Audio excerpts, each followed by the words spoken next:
The day Earth changed forever started like any other. Blue skies stretched over busy cities, and people went about their normal lives. No one knew that high above, hidden from view, a massive alien fleet was getting ready to attack. At 2:15 p.m., the first signs of trouble appeared. In New York, London, and Tokyo, strange lights flashed in the sky. People pointed and took pictures with their phones, thinking it was maybe a light show or weird weather. But it wasn't anything so simple or harmless. Huge spaceships, bigger than football fields, burst through the clouds. They were shaped like giant metal discs, covered in blinking lights and strange symbols. As they appeared, a deep, loud hum filled the air, making windows shake and car alarms go off. For a few seconds, everything was quiet. People stared up at the sky, not sure what to do. Then, without warning, beams of bright green light shot out from the ships. Where they hit, buildings crumbled like they were made of sand. Cars flipped over, trees caught fire, and the ground shook like in an earthquake. Panic spread fast. People ran screaming through the streets, trying to find somewhere safe. But there was nowhere to hide from the aliens' powerful weapons. More ships appeared over other cities around the world. Soon, reports came in of attacks in Paris, Moscow, Beijing, and dozens of other places. World leaders rushed to respond, but they were caught completely off guard. Military bases were among the first targets hit, leaving Earth's defenses crippled. Fighter jets took off to battle the alien ships, but their weapons seemed useless against the invaders' advanced technology. As night fell, the situation looked bad. Major cities around the globe were in ruins. Millions of people were missing or dead. Those who survived huddled in basements or subway tunnels, afraid to go outside where the alien ships still roamed. In Washington, D.C., the few government officials who escaped the initial attack gathered in a secret bunker. The president, looking tired and scared, addressed the nation. "My fellow Americans and citizens of the world, today we face the greatest threat in human history. An alien force has attacked our planet without warning or mercy, but we will not give up. We will fight back. We will survive." But even as he spoke, no one knew how to fight an enemy so powerful. The aliens' weapons were like nothing seen before on Earth. They could destroy entire buildings with a single shot and seemed protected by shields that nothing could break through. Around the world, similar scenes played out. In some places, people tried to fight back with whatever they had, but regular guns and even military weapons did little against the alien invaders. It seemed like nothing could stop them. As the first day of the invasion ended, the aliens had taken control of most major cities. They set up strange-looking bases and machines, their purpose unknown but surely not good for humans. Survivors could only watch from hiding and wonder what would happen next. The aliens themselves remained a mystery. No one had seen them up close yet. Were they here to take over the planet? To wipe out humans completely? Or did they want something else? The uncertainty only added to people's fear. News was hard to get, with most TV and radio stations destroyed, but stories spread of the aliens' unstoppable advance. It seemed nowhere on Earth was safe from their reach. Yet even in this darkest hour, the human spirit didn't break. In small groups and hidden places, people started to come together. They shared food, comfort, and whatever information they could find. And some began to think about how to fight back. As the sun rose on the second day of the invasion, the world had changed. Humanity faced a threat unlike any in its history. But in the rubble of destroyed cities and the shadows of alien ships, a spark of resistance was starting to grow. The fight for Earth's survival had only just begun. John Smith was nobody special. At 35, he worked a boring office job and lived alone in a small apartment. When the aliens attacked, he was sitting at his desk, daydreaming about lunch. The sound of explosions snapped him back to reality. Looking out the window, John saw chaos. Alien ships filled the sky, firing green beams that tore through buildings. People ran screaming in the streets below. For a moment, John froze, unsure what to do. Then survival instinct kicked in. He grabbed his backpack and stuffed it with whatever he could find. Snacks from his desk, a first aid kit from the wall, and his trusty Swiss Army knife. As the building shook from nearby explosions, John ran for the stairs. Outside was like a war zone. Cars were on fire, windows shattered everywhere. John ducked into an alley, heart pounding. That's when he saw it, his first alien up close. The creature was tall and skinny, with gray skin and 4 arms. It carried a strange gun and was chasing a group of humans. Without thinking, John grabbed a trash can lid and threw it like a frisbee. It hit the alien's head with a loud clang. The alien fell, dropping its weapon. Surprised by his own bravery, John ran forward and picked up the alien gun. But he couldn't figure out how to use it. The alien started to get up. Panicking, John swung the gun like a club, knocking the alien out cold. "Hey, that was amazing!" someone shouted. John turned to see a small group of people watching him. They looked scared but impressed. "How did you know to do that?" a woman asked. John shrugged. "I just used what I had, I guess." Over the next few hours, John found himself leading this small group of survivors. They moved through the city, avoiding alien patrols. John kept using everyday items in surprising ways to keep them safe. When aliens cornered them in a hardware store, John didn't panic. He grabbed cans of spray paint and a lighter, making an impromptu flamethrower that scared the aliens away. In a school, he used jump ropes and textbooks to set traps that tripped up the alien pursuers. Word started to spread. More people joined John's group. They began to call him the MacGyver after the old TV show character who could make anything into a tool or weapon. John didn't feel like a hero, but he kept coming up with ideas to fight back. At a sporting goods store, John taught people how to use baseball bats, golf clubs, and tennis rackets as weapons against the aliens.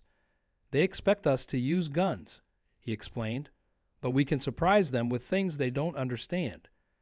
John's quick thinking saved lives again and again.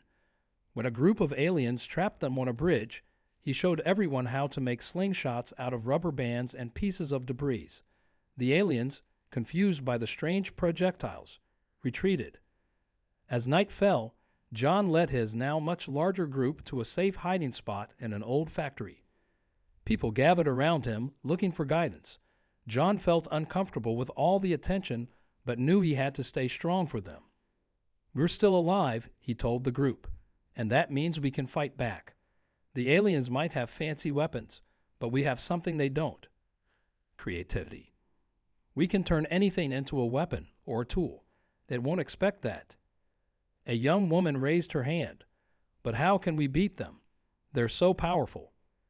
John thought for a moment. "One step at a time," he said. "We learn their weaknesses. We teach others what we know, and we never give up." As he spoke, John realized he believed his own words. Somehow, this ordinary office worker had become a leader in Earth's darkest hour. He didn't know if they could win, but he knew they had to try. Looking at the determined faces around him, John felt a glimmer of hope. The aliens might have powerful technology, but humans had something special too: the ability to adapt, to use anything and everything in their fight for survival. As the group settled in for the night, John started planning their next move. The unlikely hero's battle to save humanity was just beginning. As days passed, John's group grew bigger. People from all walks of life joined them, drawn by stories of the man who could turn anything into a weapon. In the ruins of the city, they set up a hidden base in an old underground parking garage. John spent his days teaching others how to fight back using everyday items. He showed them how to make shields from trash can lids and car doors. He taught them to use kitchen knives as throwing weapons and how to turn cleaning supplies into smoke bombs. "Remember," John told his students, "the aliens expect us to use guns and normal weapons, but we can surprise them with things they've never seen before." Word of John's methods spread quickly. Soon, people from other parts of the city started sneaking in to learn from him. They brought news from outside and shared what they knew about the aliens. One day, a woman named Sarah arrived with an exciting discovery. "I found a way to talk to other cities," she said, holding up a modified radio. "There are groups like ours all over the world. They want to learn how to fight like we do." John realized this was their chance to form a real resistance. He worked with Sarah to send out messages teaching his techniques. They used code words to keep the aliens from understanding, calling weapons tools and battles projects. All around the world, people started copying John's methods. In Paris, a chef used kitchen tools to fight off aliens. In Tokyo, a group turned an electronics store into a trap filled with shocking surprises for the invaders. The aliens didn't know how to react. Their advanced technology was being beaten by simple objects they had ignored. Reports came in of alien soldiers running away from humans armed with just pots and pans or sports equipment. As the resistance grew stronger, they started taking back parts of the cities. John led raids on alien camps, using his clever tricks to confuse and defeat the invaders. Each victory gave people more hope and courage to fight. But the aliens weren't giving up. They sent out new, tougher soldiers and stronger weapons. The battles got harder, and the resistance suffered losses. John knew they needed to do more. "We need to understand their technology," he told the group one night. "If we can learn how their weapons work, maybe we can use them against the aliens." It was dangerous, but volunteers went on missions to steal alien gear. Many didn't come back, but those who did brought valuable prizes. John and the tech-savvy members of the resistance worked day and night to figure out the alien technology. Their big break came when they captured an alien communication device. Sarah managed to hack into it, and suddenly they could listen to the aliens' plans. Even better, they could send fake orders to confuse the invaders. The resistance's actions were making a difference. All over the world, humans were pushing back the aliens, reclaiming their cities one block at a time. The invaders, once so confident, now seemed unsure and afraid. But John knew the fight was far from over. The alien leaders, angry at being challenged by mere humans, were planning something big. Intercepted messages spoke of a final solution to wipe out the human race once and for all. In their underground base, John gathered the resistance leaders. "We've done amazing things," he said, looking at the tired but determined faces around him. "We've shown that humans can fight back against any odds, but our biggest challenge is still to come." He pointed to a map covered in marks showing resistance strongholds around the world. "We're not alone anymore. We have friends and allies everywhere. Together, we can win this war." As the meeting ended and people headed out to prepare, John felt the weight of responsibility on his shoulders. From an ordinary office worker to the leader of Earth's resistance, his journey had been incredible. But the hardest part was still ahead. Looking at the busy activity around him, John allowed himself a small smile. The human race had united like never before. Whatever the aliens were planning, he knew that humanity would face it together, armed with their greatest weapons: courage, creativity, and the will to survive. The alien leaders were angry. Humans, who they thought would be easy to beat, were fighting back in ways they never expected. They decided to launch a massive attack to crush the resistance once and for all. But John and his team were ready. Thanks to their hacked alien communicator, they knew the attack was coming. They spread the word to resistance groups worldwide using secret codes and hidden messages.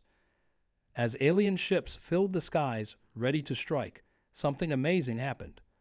All around the world, at the same time, humans fought back with everything they had. In New York, people used fire hoses to spray soapy water on the streets.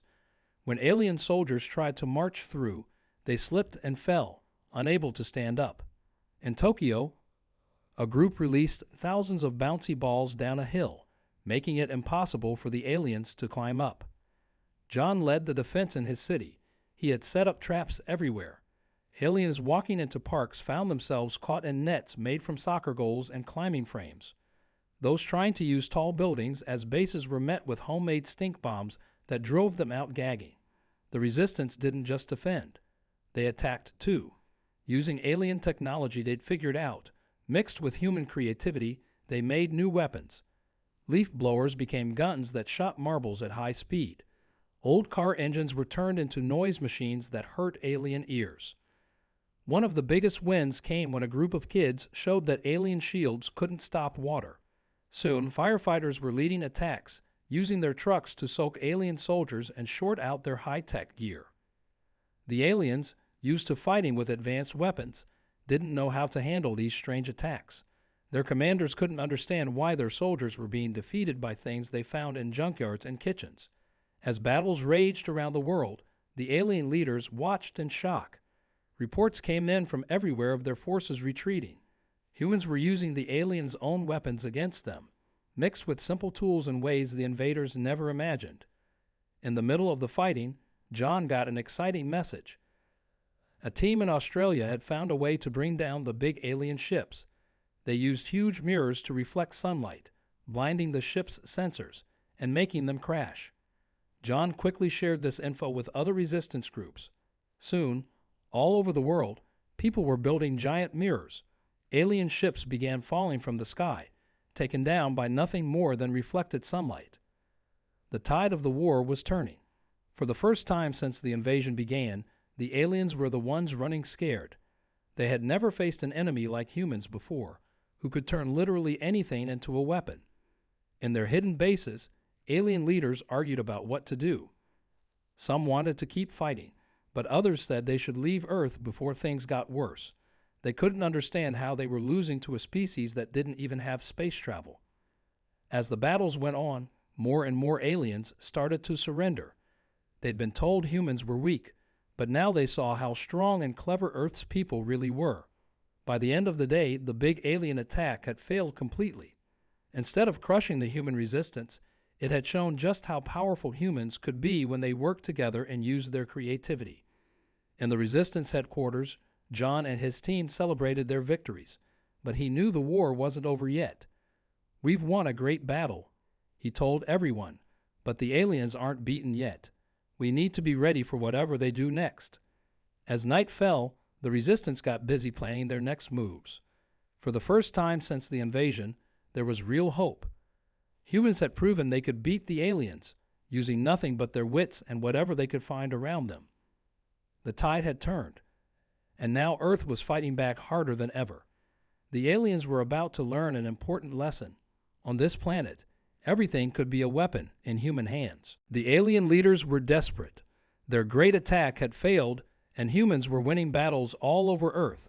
They decided to make one last, big push to try and win the war. John and the resistance knew this was coming. They had intercepted alien messages talking about a final solution. Now they had to get ready for the biggest fight of their lives.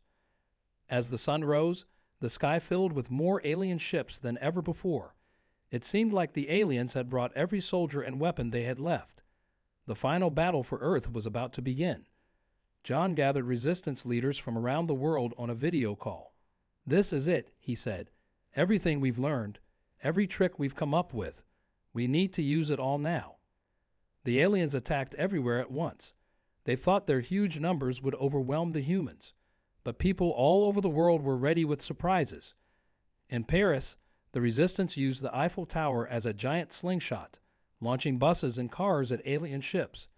In Rio de Janeiro, they turned the famous Christ the Redeemer statue into a huge signal jammer, messing up alien communications.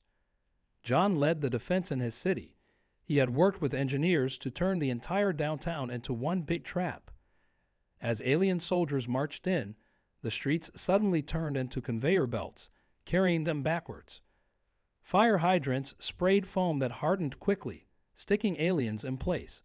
The Resistance's secret weapon was something the aliens never expected: music. They discovered that certain sound frequencies made alien technology go haywire. So, at John's signal, every speaker, car stereo, and phone in the city started blasting the same weird tune. Alien weapons stopped working, and their soldiers got confused. In the sky, things were just as crazy. People launched thousands of drones carrying small but powerful magnets. These stuck to alien ships, messing up their controls and making them crash into each other. The aliens tried to adapt, but humans kept changing tactics. When the aliens put up shields against physical attacks, the resistance switched to using light and sound. When the aliens tried to jam communications, people started using old-fashioned methods like flag signals and carrier pigeons. As the battle raged on, alien commanders couldn't believe what was happening. Their advanced army was being beaten by humans using what looked like junk and toys. More and more alien soldiers started to give up, realizing they couldn't win against such unpredictable enemies. The turning point came when John's team managed to hack into the aliens' main command ship. They didn't just shut it down. They reprogrammed it to play a looped message in the alien language. Humans are too dangerous. Retreat immediately. Seeing their command ship apparently ordering a retreat, many alien forces started to pull back. Confusion spread through their ranks. Some ships tried to leave Earth's atmosphere, while others landed and surrendered. As the day went on, it became clear that the humans were winning. Cities around the world reported alien forces retreating or giving up. The resistance, using their makeshift weapons and crazy tactics, had beaten the most advanced army in the galaxy. By sunset, the last alien ships were leaving Earth's skies.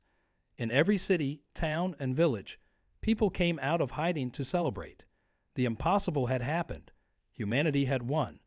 In the Resistance headquarters, John and his team watched the reports coming in from around the world. They were tired, injured, but filled with joy and disbelief. "We did it," Sarah said, tears in her eyes. "We actually did it." John nodded, feeling a mix of relief and sadness for all they had lost. "We did, but our work isn't over. We need to rebuild and make sure we're ready if they ever come back." As night fell on the freed Earth, fireworks and cheers filled the air. Humanity had faced its greatest challenge and emerged victorious. They had proved that with creativity, courage, and the ability to use anything as a weapon, humans could overcome any obstacle. The final stand was over. Earth had won its freedom. The days after the alien retreat were filled with both joy and hard work. All over the world, people came out of hiding to rebuild their cities and lives. The sight of clear skies, free of alien ships, made everyone smile. John, once just an ordinary office worker, was now a global hero. News channels wanted to interview him, and world leaders asked for his advice. But John didn't let it go to his head. He knew the victory belonged to everyone who had fought back. As cleanup began, people found uses for the alien technology left behind. Scientists studied the alien ships and weapons, learning new things about space travel and energy. Engineers used alien materials to build stronger, better buildings to replace those destroyed in the war. The United Nations held a special meeting to talk about Earth's future. They invited John to speak. Standing before leaders from every country, John felt nervous but determined. "We won this war not because we had the biggest guns," he said, "but because we used our minds in ways the aliens couldn't understand. We need to remember that lesson. Our creativity and ability to work together are our greatest strengths." The UN decided to create a new global defense system, but instead of just building weapons, they focused on teaching people how to think creatively and use everyday items in new ways. John was asked to lead this program. All around the world, schools started teaching creative defense classes. Kids learned how to turn household items into tools and solve problems in unexpected ways. Adults attended workshops where they practiced thinking outside the box. But it wasn't all about preparing for another attack. People used their new creative skills to solve other problems too. New inventions appeared every day, often made from simple, recycled materials. The world saw a boom in innovation unlike anything before. John traveled the globe, teaching and learning. In Japan, he saw how they turned the idea of using sound as a weapon into a new kind of therapy. In Brazil, he learned how they were using modified alien plant growth technology to restore the Amazon rainforest. One day, about a year after the invasion, something unexpected happened. A single alien ship appeared in orbit. People were scared at first, but this ship was different. It sent a message asking for peace talks. The ship's captain explained that news of Earth's victory had spread through the galaxy. Many aliens were impressed by how humans had fought back using simple tools and clever ideas. They wanted to learn from Earth, not conquer it. World leaders were suspicious at first, but John suggested giving peace a chance. "We beat them by surprising them," he said. "Let's surprise them again, with kindness." Slowly, careful talks began between humans and aliens. Both sides shared knowledge and technology. Earth joined a galactic community, with humans quickly becoming known as clever problem solvers who could do amazing things with very little. 5 years after the invasion, Earth was a very different place. Cities had been rebuilt, often better than before. New technologies made life easier for everyone, and humans were exploring the stars, using spaceships that mixed alien tech with human ingenuity. John, older now and a bit gray, stood in front of a class of young students. They were a mix of humans and a few alien children whose families had moved to Earth. "Remember," he told them, "the most powerful weapon you have is right here." He tapped his head. "Your brain, your creativity, your ability to see new uses for ordinary things. That's what saved our world, and that's what will help us build a better future." As he looked at the eager faces before him, John felt proud of how far humanity had come. From facing extinction to becoming teachers for other species, humans had proven themselves to be truly remarkable. The new era was just beginning, and John couldn't wait to see what amazing things people would come up with next.